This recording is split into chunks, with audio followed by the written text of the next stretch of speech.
Bismillahirrahmanirrahim. Assalamualaikum warahmatullahi wabarakatuh. Halo semuanya, perkenalkan nama saya Rifana Adistia dari kelompok 8. Perkenalkan, nama saya Ratna Hidayah, saya dari kelompok 8. Assalamualaikum warahmatullahi wabarakatuh semuanya. Izin memperkenalkan diri, nama saya Rangga Ditya Nugraha, ingin menjelaskan materi kepada kalian semua. See you.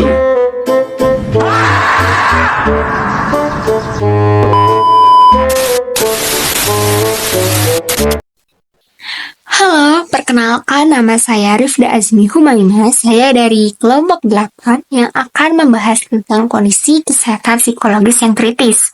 Silakan ditonton dan juga disimak videonya. Kondisi psikologis kesehatan yang kritis dapat terjadi pada siapa saja, termasuk anak maupun orang dewasa. Gangguan mental atau penyakit mental dapat menyerang individu dengan berbagai macam gejala. Apa saja penjelasan lebih lanjutnya? Sini yuk kita bahas. Kondisi psikologis kesehatan yang kritis. Jadi, kritis itu apa sih? Kritis adalah kondisi tidak stabil yang diakibatkan penyakit atau cedera serius yang dimana tanda-tanda vital pasien dan gejala penting lainnya menunjukkan kematian. Nah, ternyata psikologis yang kritis dan kesehatan mental memiliki keterkaitan, yaitu dengan dukungan sosial, kekuatan karakter, dan kesehatan fisik. Yang pertama yaitu dukungan sosial. Mengapa dukungan sosial?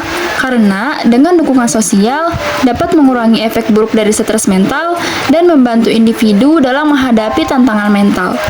Yang kedua yaitu kekuatan karakter. Nah, kekuatan karakter juga berhubungan dengan gejala psikologis seperti kecemasan dan depresi.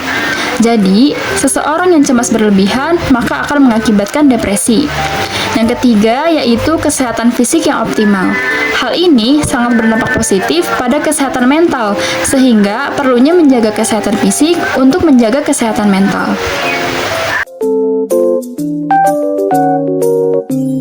Untuk hal yang menyebabkan seseorang berada di kondisi kritis, itu ada beberapa hal. Namun yang paling sering terjadi apabila kritisnya secara fisik, maka biasanya ada dua hal. Yang pertama entah karena ia mengalami kecelakaan ataupun komplikasi penyakit. Lalu untuk kondisi kritis secara mental itu biasanya disebabkan oleh banyak hal. Yang pertama faktor genetik. Untuk faktor genetik sendiri, hal ini bisa terjadi apabila salah satu dari kedua orang tua pasien tersebut atau mungkin kedua-duanya itu mengalami kelainan genetik. Contoh kelainan genetik itu mungkin seperti Down syndrome, sindrom Tourette, dan sindrom lain-lainnya. Lalu yang kedua, ada pengalaman traumatis. Untuk pengalaman traumatis sendiri biasanya terjadi pada seseorang yang masih dalam kondisi anak-anak, yang dimana anak-anak ini ia sangat rentan terhadap hal-hal baru atau hal-hal yang membuat luka di otaknya itu. Luka di otak ini bukan berarti luka fisik, tapi luka yang menyebabkan ia mengalami trauma hebat. Nah, hal yang bisa membuat anak mengalami trauma ini biasanya terjadi karena didikan orang tuanya yang terlalu berlebihan. Lalu selanjutnya ada stres dan tekanan hidup. Untuk stres dan tekanan hidup biasanya terjadi pada orang-orang yang berada di usia remaja hingga dewasa. Hal ini dikarenakan ketika seseorang mencapai usia remaja, ia akan mendapat tanggung jawab yang lebih banyak dibanding ketika anak-anak. Dan begitu juga dengan orang dewasa. Orang dewasa, tanggungan yang ditanggung oleh orang dewasa di antara lain mungkin seperti mencari nafkah, menghidupi keluarga, bertanggung jawab pada dirinya sendiri, atau bahkan mengurus orang tuanya yang sudah tua. Lalu untuk remaja, biasanya hal yang terjadi itu masih bingung gitu kan. Contohnya ya kayak saya nih besok mau jadi apa, masa depannya mau jadi apa gitu kan. Kayak tanggungan buat kepastian akan masa depannya sendiri aja gitu. Lalu selanjutnya ada isolasi sosial. Isolasi sosial ini kemungkinan terjadi karena dua hal. Entah karena individunya ini yang mengasingkan diri dari lingkungan sosial, ataupun lingkungan sosialnya yang mengasingkan si individu ini. untuk kemungkinan yang pertama, ketika si individu ini mengasingkan diri dari lingkungan sosial, hal yang terjadi biasanya ia adalah seorang yang introvert atau bahkan sulit bergaul di lingkungan sosial. Yang dimana apabila ia bertemu dengan banyak orang, mengobrol dengan banyak orang, ia akan merasa tidak nyaman atau mungkin bahkan gugup. Lalu yang kedua, faktor keduanya itu ketika ia dikucilkan di lingkungan sosialnya. Hal ini bisa terjadi apabila si orang tersebut pernah melakukan sesuatu kesalahan sehingga terjadi sanksi sosial yang diberikan oleh lingkungannya kepada dirinya. Lalu untuk faktor yang kelima, ada ketidaksetaraan sosial dan ekonomi. Nah, hal ini bisa terjadi karena ada ketimpangan atau kesenjangan ekonomi yang cukup jauh di antara golongan A dan golongan B, sehingga orang yang berada di golongan A ini akan merasa rendah dan akan merasa hina apabila dibandingkan dengan orang yang derajatnya mungkin di atas dia dari segi harta. Mungkin sekian dari saya.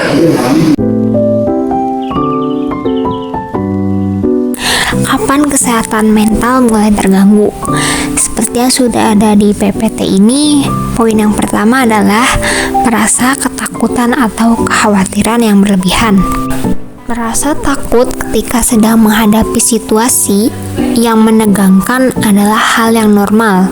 Tapi kalau merasakan kecemasan berlebihan tanpa sebab yang jelas, mungkin saja mengalami gangguan kecemasan. Rasa takut atau khawatir yang normal biasanya akan mereda sendiri ketika faktor pemicu kecemasannya hilang. Misalnya, seorang yang merasa khawatir saat menghadapi ujian akan merasa tenang kembali setelah ujiannya selesai. Namun, berbeda dengan rasa takut atau khawatir yang normal, orang yang mengalami ketakutan berlebihan biasanya akan terus merasa khawatir tanpa sebab yang jelas.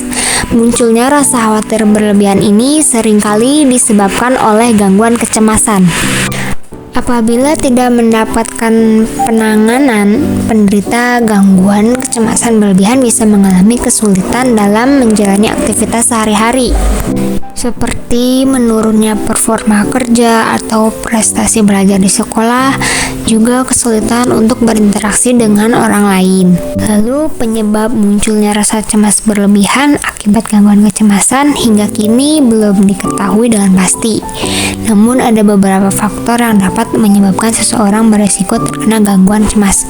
Yang pertama ada faktor genetik, lalu yang kedua stres berat yang berkepanjangan, misalnya akibat tekanan batin, masalah keluarga, atau kesulitan memenuhi kebutuhan ekonomi. Lalu yang terakhir ada riwayat trauma psikologis di masa kecil, dan lain-lain. Keadaan ini tidak akan hilang tanpa penanganan dari psikolog atau psikiater. Selanjutnya, guna mengendalikan atau mengatasi kecemasan berlebihan, penanganan medis oleh psikolog atau psikiater juga harus disertai dengan langkah-langkah berikut, seperti menghindari konsumsi minuman yang mengandung kafein, seperti kopi, teh, atau minuman berenergi, karena dapat memperburuk gejala gangguan kecemasan.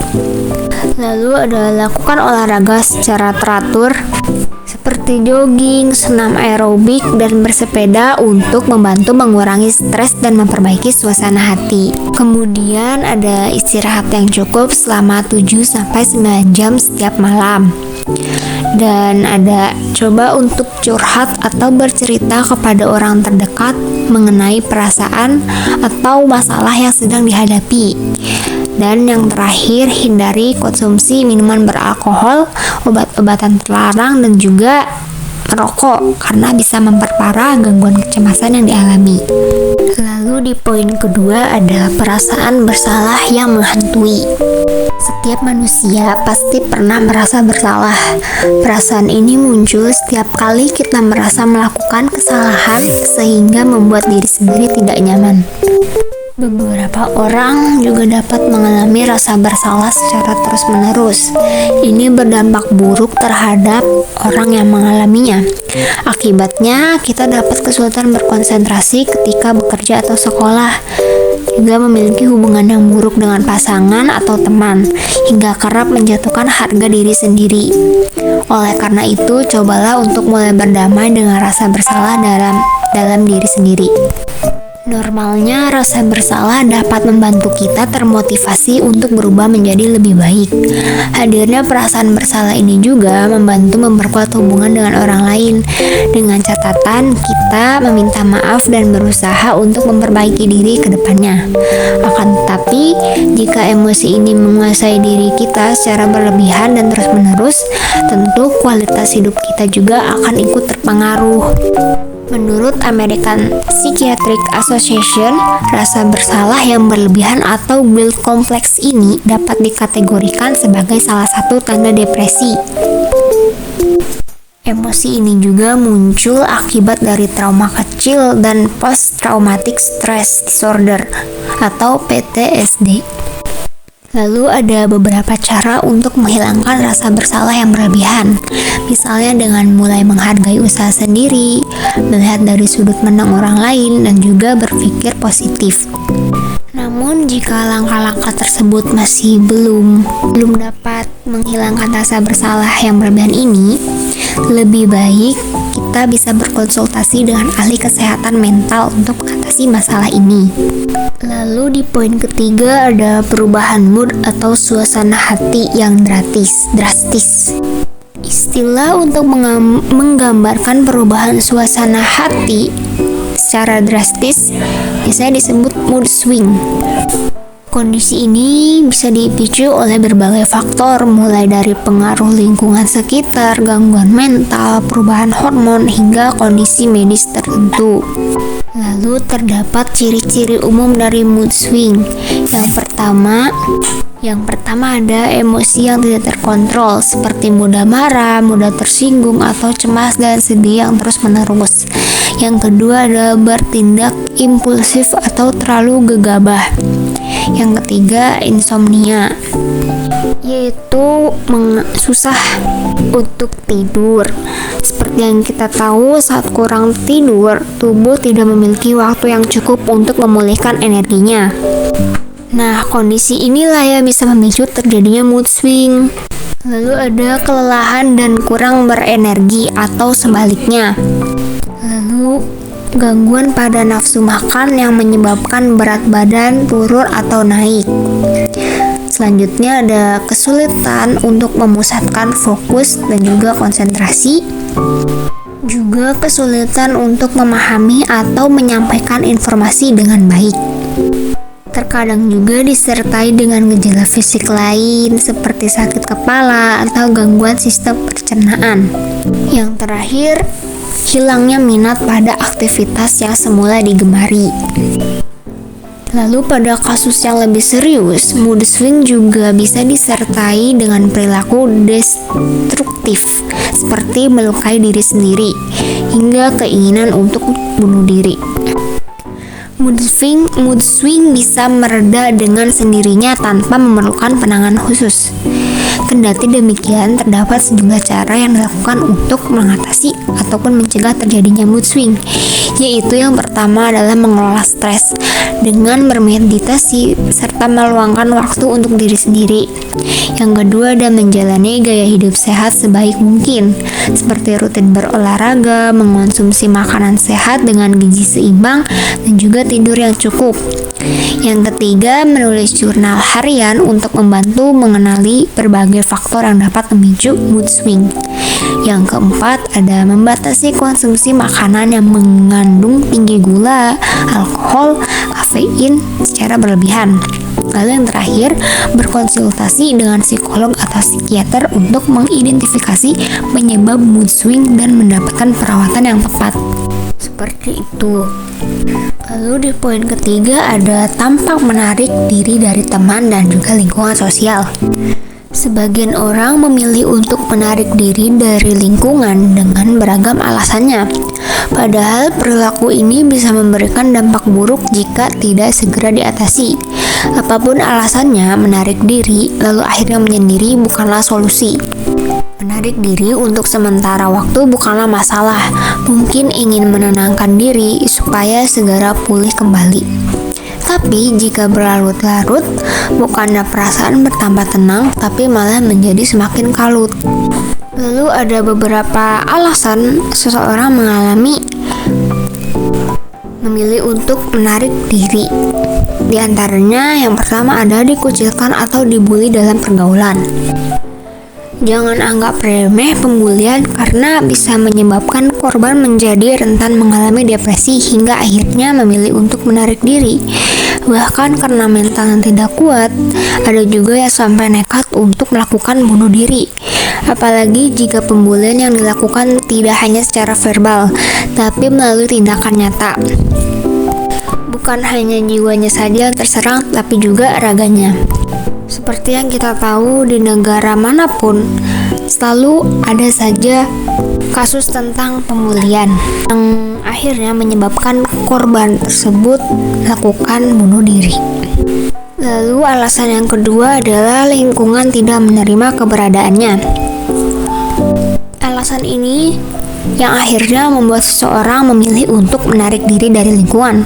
Lingkungan yang dimaksud bukan hanya pertemanan, tetapi juga keluarga dan sekitarnya. Ketika tidak ada siapapun yang berpihak, tentu akan sangat membuat perasaan berkecamuk. Belum lagi saat melakukan segala hal selalu dianggap salah, tidak pernah terlihat benar di mata orang lain. Alasan yang ketiga adalah merasa tidak ada orang yang bisa memahami. Ketika seseorang mengalami kondisi ini, terdapat dua kemungkinan yang terjadi. Yang satu, memang benar-benar tidak ada yang mampu memahami. Dan yang kedua, sebenarnya ada, tapi karena perasaan pada pikiran terlanjur terombang-ambing sehingga membuatnya merasa tidak ada seorang pun yang mampu memahami. Bila kita sedang mengalaminya, yakinlah bahwa masih ada orang di luar sana yang sebenarnya memperdulikan kita. Kepedulian itu tidak harus didapatkan dari kerabat terdekat. Terkadang orang asing malah lebih peduli dibandingkan orang terdekat. Jika kita memang sama sekali tidak diterima di lingkungan, kita mencoba untuk pindah ke lingkungan baru. Mungkin cara itu dapat membantu, karena tidak semua hal harus diatasi di tempat yang sama. Terkadang cara terbaik untuk mengatasinya adalah dengan memilih tempat baru. Jangan paksakan mereka untuk berpihak jika memang tidak pernah ada keinginan untuk memihak. Jangan biarkan diri kita selalu merasa kesepian. Memiliki teman tidak harus banyak. Sedikit tapi bisa memahami situasi itu sudah lebih dari cukup. Jadi jangan lama-lama menarik diri dari lingkungan karena kita akan membutuhkan bantuan orang lain di situasi tertentu. Akan sangat sulit nantinya ketika sangat memerlukan bantuan mereka, tapi kita sudah terlanjur menarik diri dan juga menyendiri. Lalu di poin kelima adalah kelelahan yang signifikan, energi menurun atau mengalami masalah tidur. Kondisi seperti ini dinamakan fatigue. Penyebab kondisi ini bisa bervariasi tergantung pada individu dan faktor-faktor tertentu. Beberapa kondisi medis seperti gangguan tidur, gangguan makan, dan juga sakit kepala yang dapat menyebabkan kelelahan yang berlebihan, pola tidur yang tidak teratur atau tidak memadai, aktivitas yang berlebihan, kurangnya istirahat yang cukup, dan juga stres yang dapat mempengaruhi kadar energi seseorang. Seseorang yang mengalami fatigue biasanya mengalami perubahan dari keadaan yang semula lebih kuat menjadi semakin lemah. Kelelahan yang ekstrim dapat mengganggu kualitas hidup dan performa seseorang dalam menjalani aktivitas sehari-hari.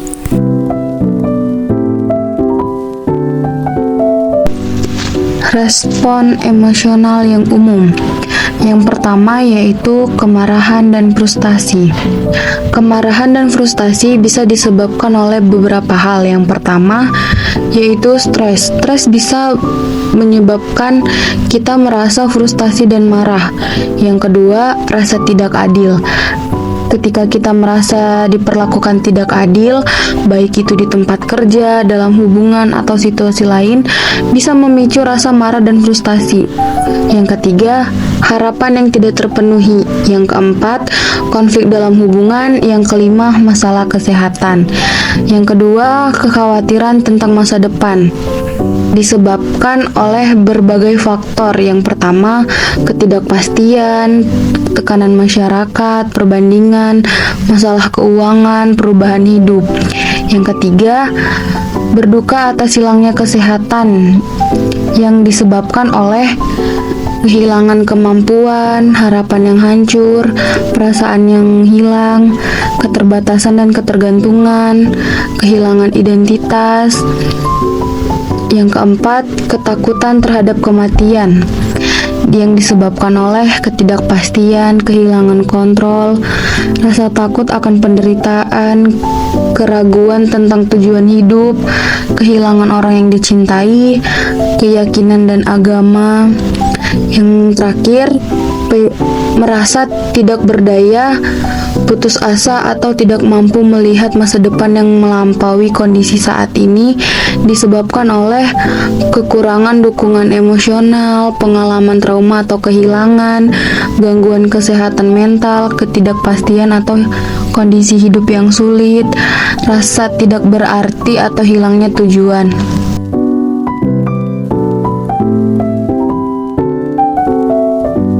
Upaya untuk meningkatkan kesehatan mental.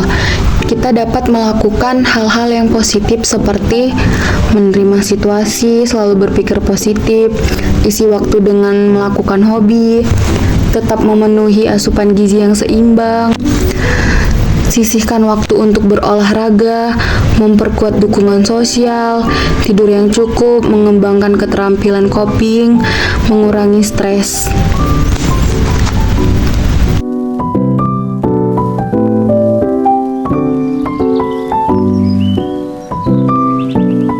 Mari jaga kesehatan mental dan fisik Anda mulai dari sekarang.